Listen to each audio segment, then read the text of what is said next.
ambos países, pero para eso vamos a hablar con alguien que sabe, alguien que sabe y sabe mucho. El señor Tomás Santolín. ¿Cómo estás, Tommy? Buenos días. Hola, Tomás. Esteban, querido, Dai, ¿cómo están, amigos? No sé si tanto, bueno, vamos a intentar un poco explicar la situación y el mundo así de complejo como es. Vos decías recién, Esteban, no sé si calificarlo como incidente diplomático, yo diría que sí, que sin dudas no solo fue un incidente, sino uno de gran envergadura, y ahora vamos a explicar un poco más en términos técnicos, incluso desde la diplomacia que implicó, que hasta qué punto escaló, etcétera. Primero le comentamos a la gente y a nuestra audiencia brevemente qué fue lo que pasó.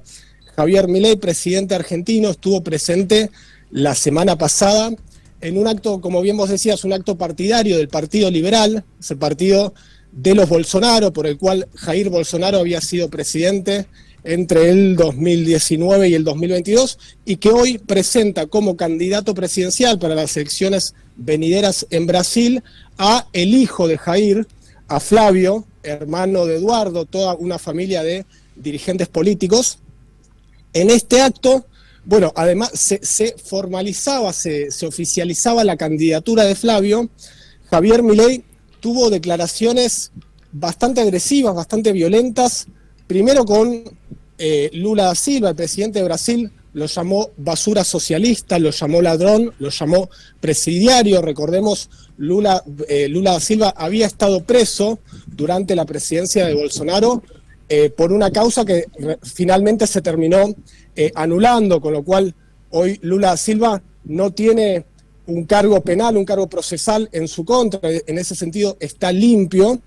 También llamó Javier Milei basura calva a Alexander de Moraes. ¿Quién es Alexander de Moraes? Es un juez del Superior Tribunal Federal de Justicia, es decir, el equivalente en Brasil a lo que sería la Corte Suprema de Justicia aquí.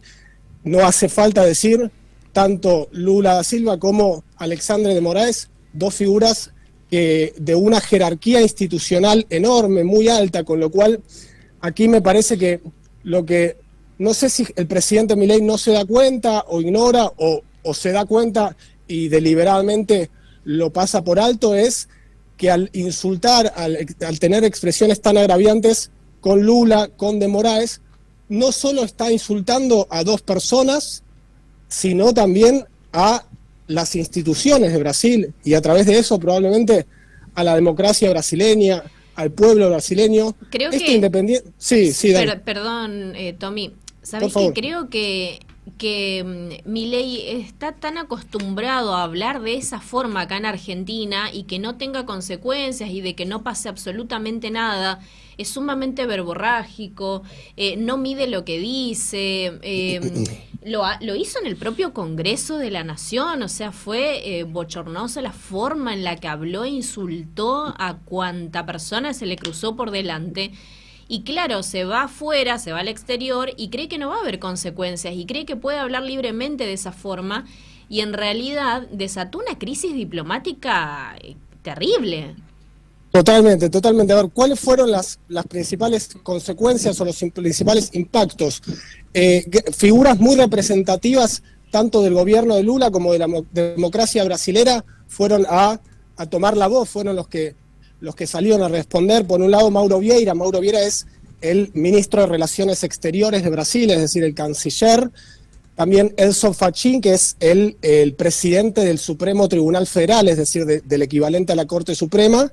También Darío Durigan, que es el ministro de Hacienda de Lula, es decir, personajes y dirigentes de alto peso político y de alto peso institucional, todos en la misma línea, es decir, criticando, cuestionando las declaraciones, el nivel de las declaraciones, lo violento de las mismas que había tenido Javier Milei, calificándolas como impresentables o inadecuadas para un vínculo diplomático. ¿Cuáles fueron las consecuencias estrictamente diplomáticas en la relación bilateral? Bueno, ahí vamos a aclarar, primero vamos a hacer una especie de repaso.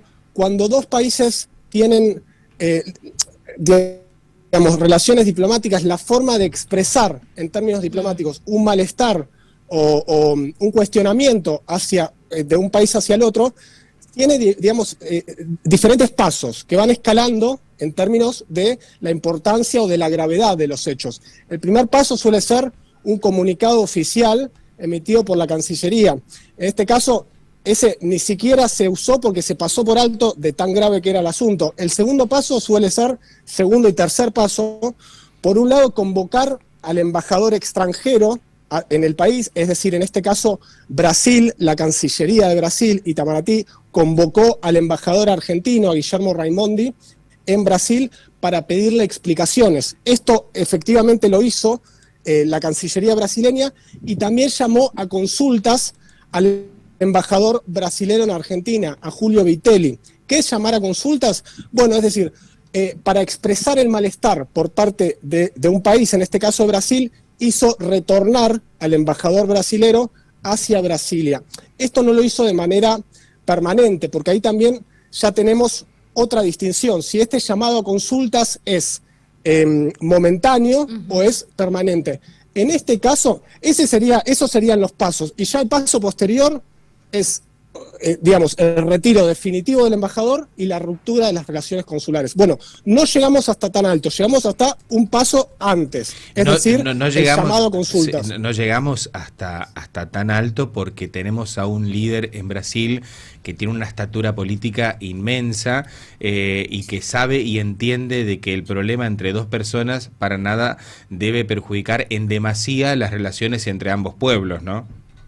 Sí, ahí yo te diría que desde Brasil, desde la Cancillería brasilera y desde el gobierno de Lula, en general se buscó un poco tratar de poner paños fríos a la situación, es decir, no escalarlo. Si bien obviamente hubieron respuestas bastante severas, siempre se mantuvieron en un plano de cierta, llamémosle cordialidad o al menos formalidad, no de expresar agravios o insultos en términos verborrágicos. Aquí también recordemos la importancia y la envergadura que tienen las relaciones bilaterales tanto entre Argentina y Brasil, tanto en términos diplomáticos como económicos y comerciales. Pero, diplomáticos porque sí, pero no, pero diplomáticos porque sí. No, lo que te quería, y seguramente vos vas a recordar, Tommy, lo que pasó cuando Argentina tenía problemas de abastecimiento de gas en detrimento de lo que podía pensar Lula de Javier Milei, de las diferencias y discrepancias ideológicas que tiene. ¿Quién estuvo ahí para salvar el abastecimiento de gas en la República Argentina? Sí, Brasil. Cuando la Argentina quedó rodeada en la dictadura de Nicolás Maduro en la embajada, ¿quién estuvo ahí para salvar? Sí, estuvo Lula con una decisión y sin ninguna obligación. Lo hizo porque entendía la importancia de la República Argentina en Venezuela y de lo que estaba y la función que estaba cumpliendo la embajada argentina. O sea, es ver mucho más allá de la zanahoria de la ideología política, ¿no? Exactamente, ahí yo te diría que Lula hizo honor o cumplió con lo que es la importancia de las relaciones diplomáticas por sobre las personas, es decir, las instituciones por sobre las personas, que es un principio básico de cualquier democracia republicana, como bien vos comentabas. Relaciones diplomáticas que son históricas, que pasamos de haber tenido guerras hace 200, 300 años a el día de hoy, no solo tener una relación diplomática bilateral muy sólida, sino también de cooperación, en términos no solo económicos, en términos regionales, sino incluso de desarme nuclear, de no proliferación nuclear, con lo cual la relación bilateral entre ambos países es una relación que a lo largo de la historia ha dado frutos muy nutritivos y muy sustanciales. Aquí ¿qué es lo que responde o qué es la manera de justificar desde el gobierno de Milei, desde La Libertad Avanza? Que obviamente no se trata de que uno tome partido, sino de exponer las dos campanas. Bueno, lo que dicen desde el mileísmo, llamémosle, desde el gobierno de Milei, es resaltar que en ocasiones anteriores Lula había tenido gestos de injerencia o de influencia, de participación, de incidir en las elecciones argentinas. Sí. Exactamente. Primero, probablemente el primero de estos gestos, agosto de 2023, apenas Milei gana las primarias, las PASO en Argentina, Massa viaja a Brasil, se reúne con Lula en lo que fue obviamente un gesto de apoyo por parte de Lula hacia la candidatura de Massa. También en esa misma época, en ese mismo mes, Lula viaja a Estados Unidos para encontrarse con quien entonces era el presidente de aquel país, Joe Biden, y le expresa que la victoria, mejor dicho, lo que le dice textualmente es que la democracia en Argentina estaba en riesgo, obviamente haciendo una referencia implícita a una eventual victoria de Milei que efectivamente luego llegó. También gestos o cuestiones quizás más implícitas o más tácitas, como que asesores de Lula, del PT, del Partido de los Trabajadores, hayan colaborado con la campaña de Massa en su momento. Desde Lula, desde el PT, lo que te dicen es, bueno, ellos son asesores. En su momento me acuerdo de Antonio Gutiérrez Rubí, lo que dicen, son asesores, son libres de hacer lo que quieran, no los mandó Lula, sino que ellos estaban haciendo su trabajo como consultores. Te haría la cara de Wanda Nara, ¿viste? La cara de Wanda Nara, el meme que hace. ¿viste? El meme. Claro. Sí, hay varios memes para usar en esta ocasión. Lo cierto es que a partir de ahí ya la relación empezó en malos términos y así siguió. De hecho, durante el 2024, cuando ya Milei era presidente y Lula también en Brasil era presidente, era una relación muy fría, muy tensa, evitaban encontrarse, de hecho, en varios foros internacionales como el G7, G20, reuniones del Mercosur, o bien uno asistía y el otro no, o bien si ambos presidentes asistían, evitaban mostrarse en público, no se sacaban fotos juntos. De hecho, en julio del 2024, cuando Milei hace la primer visita como presidente a Brasil, no se junta con Lula, lo cual en términos diplomáticos, en términos de tradición o de protocolo diplomático es algo bastante raro. No solo eso, sino que se juntó con Jair Bolsonaro. En ese momento Bolsonaro todavía estaba siendo procesado, no había sido acusado. Le recordamos a la audiencia, hoy Jair Bolsonaro está preso en Brasil, tiene una condena de, si no me equivoco, 27 años por intento de golpe de Estado y por intento de dinamitar las instituciones de Brasil.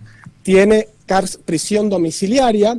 También por eso, esa fue una de las cuestiones que disparó el enojo de Milei. ¿Por qué? Porque Milei en esta última visita de la semana pasada había querido ir a visitar a la casa a Bolsonaro, que está con tobillera electrónica, Alexander de Moraes, que en realidad el Tribunal Supremo Federal no le permitió hacer esa visita, y eso también es lo que encendió un poco la furia y los enojos de Milei. Bueno, te voy a preguntar dos cortitas. ¿Qué pruebas tiene el presidente Javier Milei con las acusaciones que hizo con respecto a Lula? O sea, él está hablando como presidente, no como un vecino. O sea, una cosa es el vecino que puede opinar y una cosa es un presidente que habla en nombre de un Estado. ¿Qué pruebas tiene ante las denuncias públicas que hizo? A ver, ahí yo distinguiría dos cuestiones. Por un lado, los agravios y los insultos. Bueno, decirle comunista, ladrón, presidiario, que eso, digamos que no hay demasiado, o el fundamento es el agravio en sí, y por otro lado, una acusación que probablemente a la cual probablemente haces referencia, Esteban, que Milei dijo, esto ya estando en Buenos Aires, lo acusó a Brasil de haber sido, y particularmente a Lula y al PT, de haber sido responsables de gestionar, de operar, de darle impulso a la llamada campaña anti-argentina en redes sociales, medios de comunicación, etcétera. ¿Cuáles son los fundamentos? Bueno, él había dicho algo así como que un tercio, 40, creo que sí, que un tercio de ese impulso, de esos recursos, provenían del PT. Mucha gente, de hecho, en la conferencia de prensa, al vocero presidencial, Adrián Rabier, le consultaron de dónde viene esa fuente. No lo supieron declarar, no lo supieron explicar. Muchas versiones, o cuando uno habla con gente del gobierno, lo que te dicen es, bueno, son informes de inteligencia que nosotros manejamos, que no podemos dar la fuente. Muchos otros dicen, probablemente venga de Estados Unidos esa información, de eventualmente versiones de inteligencia de la CIA, del FBI, del Departamento de Estado. Y acá también entramos en una de las claves, la cuestión que es el rol de Estados Unidos en esa disputa, ¿no? Porque acá lo que se está disputando, de alguna manera, no es solo la pelea entre Lula y Milei, sino el tablero geopolítico regional, donde Brasil representa, si se quiere, un modelo, llamémosle, con un Estado más interventor, un modelo más progresista, más de centro-izquierda, y por el otro lado, Milei representa un gobierno más de derecha, fiscalista, conservador. Sí. En ese ida y vuelta, el gobierno de Donald Trump, que es muy aliado a Jair Bolsonaro y a los Bolsonaro, también incide y mete su buena parte de influencia. De hecho, muchos consideran que estos insultos de Milei a Bolsonaro son justamente un guiño, una forma de consagrarse con Donald Trump. Tommy, gracias. Andá adentro porque te vas a mojar todo. No quiero que te engripes. Mirá no que te vayas a enfermar. Vaya, gracias. Te queda para después la próxima pregunta. Gracias, Tommy. Gracias, un Tommy. placer y Gracias destaca a el ustedes, profesionalismo chicos. que tenés, loco. Sos un enorme genio. profesional, eso iba a decir. Sí. Nos quedamos hasta que haga falta. Gracias, les agradezco Qué y ídolo. el placer es mío. Genio que es Tommy. Ahí estaba Tomás hablando de esto que está sucediendo o de lo que sucedió. Espero